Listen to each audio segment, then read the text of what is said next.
안녕하세요, 디바인입니다. 첫 코너인 셀러 셀렉션입니다. 여기서는 컬렉터를 위한 와인들을 다룹니다. 다만 알마비바나 사시카이아처럼 국내에서 이미 유명한 와인들은 소개하지 않을 거예요. 굳이 이 채널이 아니더라도 그런 와인들은 정보를 얻을 곳이 워낙에 많기 때문이에요. 그동안 제 영상을 보신 분들이라면 이 채널의 방향성을 아실 겁니다. 저는 제 수준에서 구할 수 있는 숨겨진 보석들을 찾을 거예요. 컬렉터블한 와인들 중에서도 가격적인 부분에서 메리트가 있거나 아니면 국내 한정으로 잘 알려지지 않은 보석 같은 와인들을 소개하려고 합니다. 그래서 오늘은 가성비 와인이 아니에요. 오늘 와인은 비쌉니다. 가격이 한 10만원 정도로 형성이 되어 있어요. 코너 방향에 맞게 당장 마실 와인을 찾는 분들보다는 말 그대로 셀러에 진득하게 몇 년 동안 보관할 와인을 찾는 컬렉터 분들에게 더 매력적인 와인이라는 점을 먼저 말씀을 드립니다. 그래서 컬렉팅 욕심이 없는 분들은 뒤로 가기를 누르셔도 괜찮습니다. 하지만 이 와인을 꼭 사지 않더라도 와인에 대한 지식을 넓히고 싶은 분들이라면 영상을 보시면 분명히 도움이 되는 부분이 있을 거예요. 그러면 오늘도 시작하겠습니다. 평론가마다 특별히 애정을 보이는 와인들이 있습니다. 예전에 로버트 파커가 토브렉을 특별하게 애정했었고 2010년대에 제임스 서클링이 이스카이를 특별하게 애정했다면 최근 몇 년간 티메키는 이 와인을 독보적으로 애정하는 것으로 보입니다. 바로 카논콥이라는 와이너리의 폴 사우어라는 와인이에요. 최근에 티메킨한테 98점을 받은 2017 빈티지가 풀리고 있는데 티메킨이 이 와인의 2015 빈티지에는 무려 100점을 매긴 적이 있습니다. 그리고 그게 작년까지만 해도 티메킨이 남아공 와인에 매긴 유일한 100점 와인이었어요. 어쨌든 미국의 나파밸리나 호주의 바로사밸리처럼 남아공을 대표하는 메인 산지가 있다면 바로 스텔렌보시라는 지역입니다. 남아공 고급 와인 이꼴 스텔렌보시, 이거는 기억해 두시면 좋아요. 그리고 그 스텔렌보시를 대표하는 와인 생산자가 바로 카논콥이에요. 카논콥이 진짜 독보적인 생산자입니다.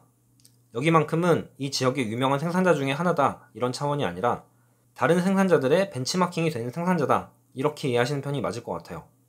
제가 이렇게 말씀을 드리는 근거가 있습니다. 휴 존슨과 젠시스 로빈슨이 쓴 와인 아틀라스라는 책이 있어요. 참고로 이 두 분은 다 와인 세계의 끝판왕급 커리어를 가진 분들입니다. 이 책인데 이게 엄청나게 크고 두꺼워요. 사람 때리면 뚝배기 낄 수 있을 것 같죠?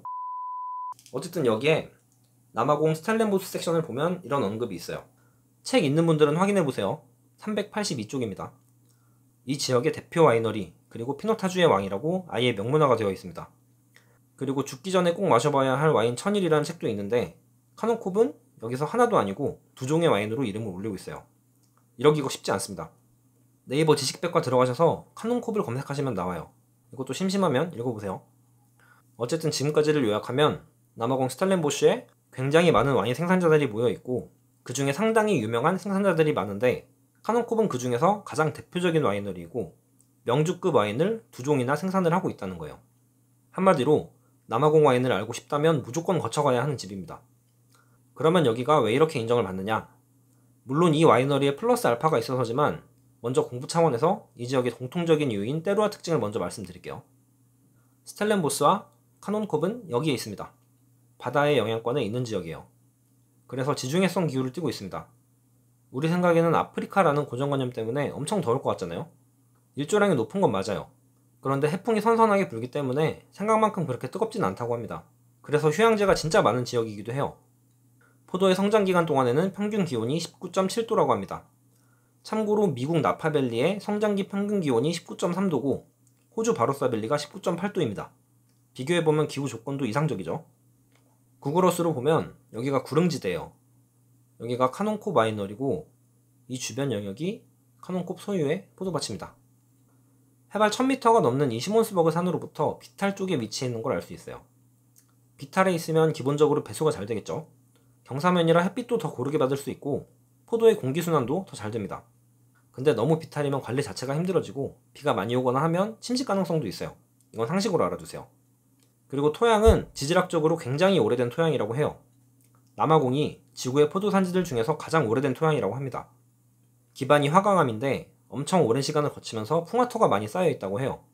그 단단한 화강암을 생각해보세요. 원래 화강암 특징이 풍화가 잘 안 된다는 거예요. 그런데 이렇게 화강암에 풍화토가 많이 깔려 있다는 것은 이 지질이 굉장히 오래됐다는 뜻입니다. 그리고 지질 중에 점토도 일부 있어서 적당한 함수력과 배수력을 다 갖춘 토양이라고 해요. 너무 깊이 들어가면 어려우니까 여기까지. 여기 와인메커가 진짜 엄청나게 인정을 받고 있는 사람이에요. 아블리 비슬라라는 사람인데 남아공에서 자기 이름의 와이너리도 갖고 있는 사람입니다. 그럼 왜 이렇게 유명하냐? 그걸 알기 위해서는 피노타지라는 품종을 먼저 알아야 됩니다. 이게 남아공의 대표적인 품종인데 피노누아와 생소라는 품종을 교배해서 만든 품종이에요. 피노누아에서 왔다고 하니까 섬세할 것 같죠? 아니에요. 의외로 진한 와인이 나옵니다. 문제는 이게 와인으로 만들기가 굉장히 까다로운 품종이라는 거예요. 해가 잘 드는 곳에서 잘 자라는데 잘 익혀놓고 와인으로 만들어 보니까 고무탄 냄새 아니면 아세톤 냄새 같은 게 납니다. 발효할 때도 마찬가지예요. 높은 온도에서 발효를 시키면 마찬가지로 불쾌한 향이 난다고 해요. 전문가분들이 말하는 VA, 다시 말해서 휘발성산이 많이 만들어지는 품종입니다. 그래서 한동안은 저품질의 품종으로 인식이 되어 있었어요. 고급 와인을 만드는데 한계가 있다, 이렇게 의견이 모이는 품종이었는데 수출을 하려면 남아공에서 이걸 그냥 둘 수가 없잖아요. 남아공 자체적으로도 이걸 개선하려고 굉장한 노력을 기울입니다.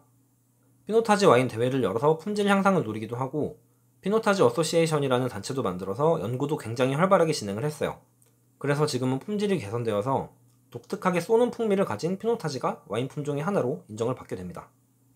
그리고 아까 말한 카논콥의 아블리 비슬라라는 와인 메이커가 피노타주로 와인을 엄청 잘 만들기로 유명해요. 와인 서처에서 피노타주 품종으로 베스트 와인을 찾으면 맨 위에 상위 2개가 다 이 사람이 만드는 와인입니다. 빨간색으로 표시해 놓은 건 이 사람이 자기 이름으로 만드는 와이너리의 와인이에요. 원래 카논콥에서 이 사람보다 먼저 있던 베이어 스트루터라는 와인 메이커도 남아공에서 거의 전설적인 와인 메이커였거든요. 근데 아브립슬라가 지금 그 명성을 뛰어넘고 있습니다. 피노타주를 얼마나 익혀야 되는지, 발효 온도는 어느 정도가 최적인지, 이 품종과 맞는 오크통이 어떤 건지, 최적의 숙성 기간은 어느 정도인지, 이런 것들에 대한 데이터가 많이 쌓여 있다는 얘기겠죠. 와이너리 라인업을 볼게요. 단순합니다. 에스테이트 라인이 있고 카데트 라인이 있어요. 에스테이트 라인은 이 와이너리에서 소유한 포도밭에서 만들어지는 와인이에요.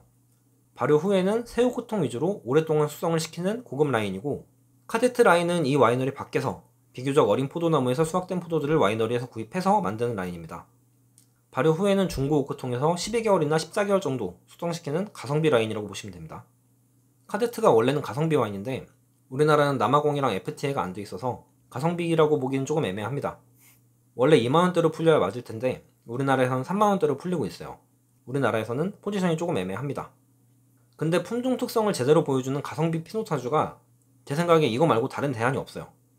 이마트에 있는 1만원대 그라인더 피노타주나 가끔 샵에서 보이는 2만원대 바리스타 피노타주 같은 게 있죠. 근데 그건 장르가 아예 달라요. 커피 피노타주라고 하는데 오크통 안쪽을 엄청 태워서 숙성을 시키거나 그을린 오크바를 같이 넣고 숙성을 해서 커피향을 인위적으로 얻는 와인들이에요. 카데트는 그런 게 아니고 품종 특성을 제대로 느낄 수 있는 순수한 느낌이 있는 피노타주입니다. 이게 코에서는 톡 쏘는 느낌이 있고 혀에서는 후추를 올려놓은 것 같은 강한 매운맛이 있어요. 듣기만 해도 호불호가 되게 갈릴 것 같죠? 근데 피노타주가 원래 그래요. 그런 투박한 품종 특성을 되게 세련되게 표현한 게 에스테이트 라인의 피노타주라고 보시면 될 것 같아요. 어쨌든 오늘은 셀러 셀렉션이니까 저는 에스테이트 라인을 추천합니다. 그 중에서도 폴사워를 추천하는데 이거는 보르도 블렌딩이고 100% 새우통에서 무려 24개월을 숙성시키는 와인이에요. 남아공에 그렉 셔우드라는 MW분이 계십니다. 그분이 폴사워 2017 빈티지에 98점을 매기면서 위에 같은 평가를 남겼습니다. 이건 영상을 잠깐 멈춰놓고 한번 읽어보세요. 어쨌든 한 국가의 고급 와인 생산지, 그 생산지의 원탑 생산자, 그 생산자의 플래그십 와인, 그걸 10만원 정도로 해결할 수 있는 게 바로 카논콥의 에스테이트 라인입니다. 크게 두 가지 선택지가 있을 것 같아요.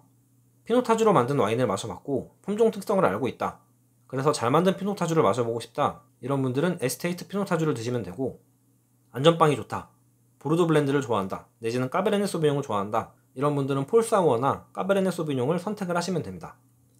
피노타주 경험이 없는 분들은 아무리 에스테이트 라인이라도 피노타주로 권해드리진 않아요. 이거는 피노타주를 아는 사람이 마셔야 됩니다. 그래야만 와, 피노타주가 이렇게 고급지다고? 이런 반응이 나올 수 있어요. 까르미네르라는 품종을 알아야 까르민 데 페우모가 얼마나 괜찮은 와인인지 알 수 있는 거랑 똑같습니다. 저는 지금 폴사워를 갖고 있는데 이 와인에 눈길이 가는 또 다른 이유가 있어요. 전문가에게도 좋은 평가를 받지만 아주 일반 대중에게도 좋은 평가를 받는다는 거예요. 개인적으로 저는 비비노를 완전히 신뢰하지 않습니다. 음악으로 치면 비비노는 멜론 탑백이거든요. 거기서는 유재하나 산울림이나 이런 노래들은 들을 수가 없어요. 그냥 대중적인 기호가 이렇구나 정도로만 참고를 합니다.